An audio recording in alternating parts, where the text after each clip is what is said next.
ครับภาษาละนากำเมืองนั้นนะครับมาก็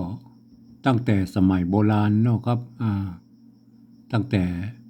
สุโขทัยเนี่ยครับไปถึง12ปนาพุ่นนะครับมาเป็นถิ่นแคว้นของละนานะครับมีภาษาเขียน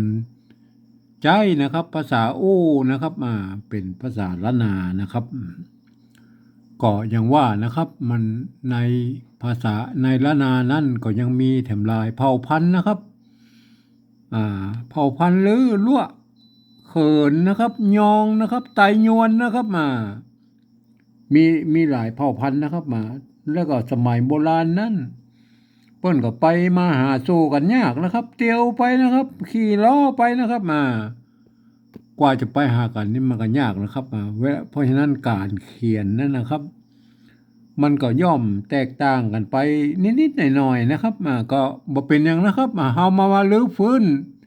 ปัจจุบันนี้นะครับเฮามาลื้อฟื้นแล้วก็อันใดที่มันเขียนตามหลักการแล้วนะครับมีที่ได้ได้จารึกไว้ในเอกสารสำคัญอย่างใบลานปรั๊บษาอย่างหมดนั่นนะครับ เอามาอ้างอิงได้นะครับมันก็เขาก็เขียนกันไปนะครับก็ถือว่าถูกนะครับวันนี้นะครับวันนี้เราจะมาถึงคำว่าเจ็บนะครับเจ็บนี่มันออกเสียงตามสำเนียงไตยวนเชียงใหม่นะครับเจ็บนะครับอ่านออกเสียงจัตวานะครับเจ็บนะเจ็บใจนะครับถ้าออกเสียงไปตั้งลือตั้งเมืองพะเยาแป้นั่นลำปางพุ่นมันจะขึ้นเสียงไม่เจ็บเจ็บมันจะขึ้นไปเสียงมันขึ้นไปนะครับมันไม่ใช่เสียงจัตวานะครับมันก็จะออกไปในทางใกล้ๆเสียงตีวะนะครับเจ็บเจ็บเจ็บมันยานะครับมันก็สำเนียงมันก็ว่ากันไปนะครับแต่ครั้งนี้เนี่ยเราจะปริวัติตามจะเขียนและปริวัตินะครับตามสำเนียงเจียงใหม่นะครับไตยวนนะครับครับเรามาดูนะครับมันมีเขียนกันได้หลายแบบตามแนวความคิดนะครับเจ็บนะครับเสียงคำว่าเจ็บแล้วนะครับมันเป็นเสียงจัตวานะครับในสำเนียงไตโยนเชียงใหม่นะครับไม่เก๋ตัวจ้านะครับเห็นไหมครับถ้าสะกดด้วยตัวบะนั่นนะครับเห็นไหมสะกดด้วยตัวบะเนี่ย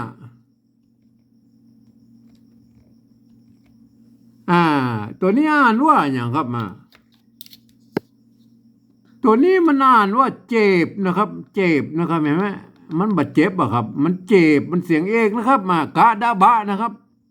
สะกดด้วยกะดาบะนะครับแม่แม่กะแม่กกแม่กะแม่กกนะครับแม่กบแม่กดนะครับมันก็จะออกไปเสียงเอกนะครับเสียงเอกนะครับคือเจ็บนะครับเจ็บนะครับที่นี่จะให้มันเจ็บได้ครับหลักการอันแรกนั่นก็คือนะครับก็คือใจไม่ซัดนะครับใจไม่ซัดใส่ลงไปนะครับแตนไม้แต่คู่นะครับนะครับใส่แบบนี้นะครับอ่านว่าเจ็บนะครับอันนี้เ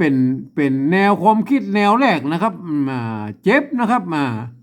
ใจไม่เก๋นะครับใจไม่เก๋นะครับสะกดด้วยตัวบะนะครับเห็นไหมแล้วก็ใส่ไม้ซัดนะครับไม้ซัดแตนไม้แต่คู่นะครับทำหน้าที่แตนไม้แต่คู่นะครับทีนี้เรามาดูแนวเขียนแบบที่สองนะครับแนวเขียนแบบที่สองนี่ใจไม่เก๋นะครับ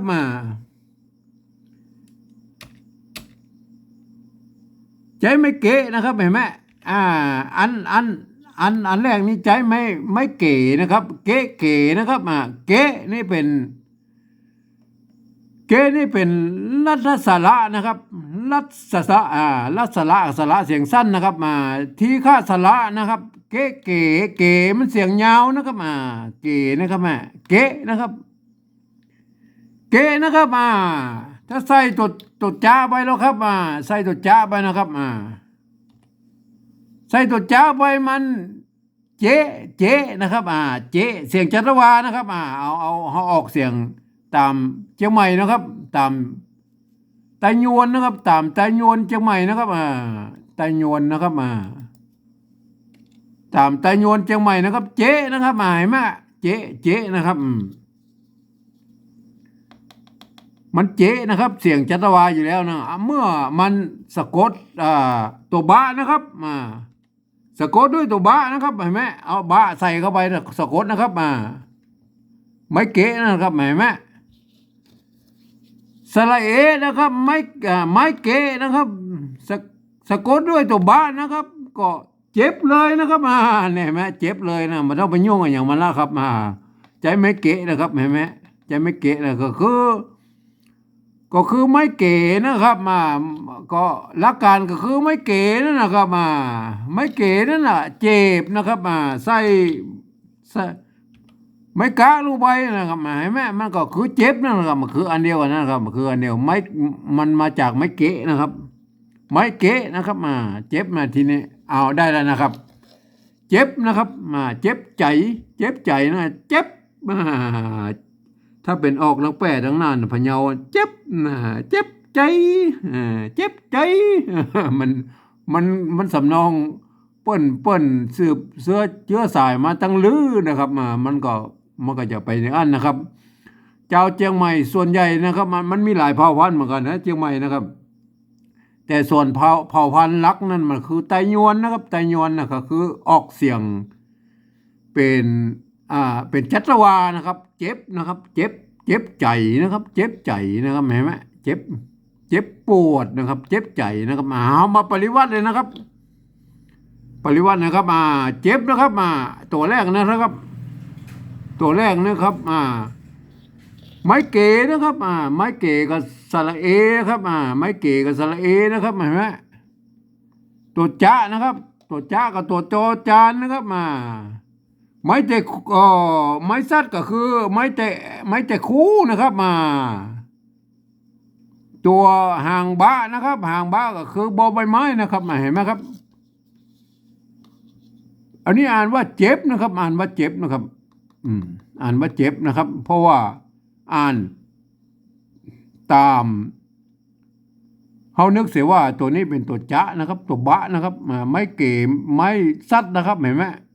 ต้องนึกไปมันหน้าตามันเป็นไทยบ่ได้นะครับภาษาปริวัติแบบที่สองนี้คือการยืมเอาอักษรไทยนะครับมาเทียบเป็นอักษรล้านนานะครับแล้วก็ประกอบคำก็แบบภาษาไทยนะครับ แต่เวลาอ่านนึกเสียว่ากรรมเหล่านี้นะเป็นกรรมภาษาล้านนานะครับท่านจะต้องอ่านหลักการด้วยหลักการของภาษาล้านนานะครับกรรมที่สองนะครับเราจะปริวัติแบบใดนะครับไม่เก๋ตัวจอจานจอจานนะครับตัวจะเนี่ยก็มาเป็นตัวจานหางบะนะครับหางบะกับบอใบไม้นะครับไม่กะก็คือสระอะนะครับเห็นไหมอันนี้นะครับบางที่เปิ้นมันควรจะปฏิวัติแบบนี้นะครับเวลาเฮาบ่มีภาษาละนาทางบนพุ่นนะครับเห็นไหมเฮาจะแบกกลับไปเอาภาษาปฏิวัติแบบที่สองเนี่ยแบกกลับไปให้มันเป็นภาษาละนาทางบนพุ่นมันก็จะทำได้ง่ายนะครับมันจะได้บรรซับสนก็ตัวแรกนี่นะครับเห็นไหมครับแต่ในข้อตกลงปี28นั่นนะครับเปิ้นบอกว่าสามารถการปฏิวัติแบบที่สองเนี่ยสามารถบูรณะกำชับได้นะครับอาจจะมาใช้ไม่แต่คู่นี่ก็ได้นะครับก็แล้วแต่ส่วนแล้วแต่ใครจะปฏิวัตินะครับเพราะฉะนั้นมันจะเหมือนกันนะครับในการปฏิวัติแบบที่สองนั้นแนวความคิดมันก็เหมือนกันแต่ก็โยนกันไปนะครับอันนี้อ่านว่าเจ็บนะครับเห็นไหมแบบที่สองนะอันนี้ก็อ่านว่าเจ็บนะครับไม่ใช่เจบะนะครับไม่ใช่เจบะนะครับเจ็บนะครับอ่านว่าเจ็บนะครับเพราะนั้นทีนี้มาโอ้กันแบบที่สามนะครับการปฏิวัติแบบที่สามนั้นนะครับก็คือการที่เอาภาษาไทยจังดุนนะครับ สะกดเขียนตามเสียงภาษาละนาที่เปล่งออกมานะครับที่มันเปล่งออกมาอู้ออกมาเฮารับหูรับตาให้ก็ได้นะครับเอาภาษาไทยสะกดไปนะครับเอาเขียนให้ได้นะครับเจ็บนะครับเจ็บเฮามาดูน้ำบนเวลาตัวไม่สะเลจดจานบอใบไม้เจ็บเหมือนกันใส่ตัวไม่ชัดไม่ขดไม่เลข8แล้วเนี่ยอันนี้ก็เจ็บนะครับภาษาไทยพวกอ่านว่าเจ็บนะครับมันเจ็บยังไงล่ะเจ็บก็ใส่ไม้จัตวาบ่เนี่ยก็เนี่ยเนาะตัวจอจานนี่เป็นอักษรกลางในภาษาไทยนะครับเจ็บนะครับพันได้กู้เสียงนะครับเพราะฉะนั้นใส่ไม้จัตวาไปก็เจ็บนะครับเจ็บนะครับอันตัวที่2แล้วครับ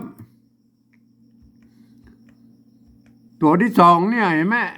ตัวน้องมนมันเจบะนะครับเจบะนะครับเห็นไหมเพิ่นเขียนว่าเจบะนะครับอันเขาบอกพอละเขารับหูรับตาเขียนเนี้ยเจ็บนะครับเขียนเจ็บไม่ได้นะครับอันนี้มันเจ็บนะครับใส่ไม้จัตวาปะเนี้ยครับใส่ไม้จัตวาปะเนี้ยเจ็บนะครับเห็นไหมเพราะนั้นการเขียนเจ็บนะครับมันจะที่มาถึง2แบบถึงบนบุญมันอาจจะต่างกันนะครับแต่เวลาเขียนปริวัติเป็นภาษากัมพูนะครับในภาษากัมพูแบบที่3แล้วปริวัติแบบที่3แล้วเนี่ยมันก็เหมือนกันนะครับมันเหมือนกันนะครับเจ็บเหมือนกันนะครับครับวันนี้ก็ขอบรรยายเพียงแค่นี้นะครับขอให้ท่านเอาไปศึกษาดูนะครับในการปริวัติภาษาละนาในการที่เอาภาษาละนาเนี่ยไป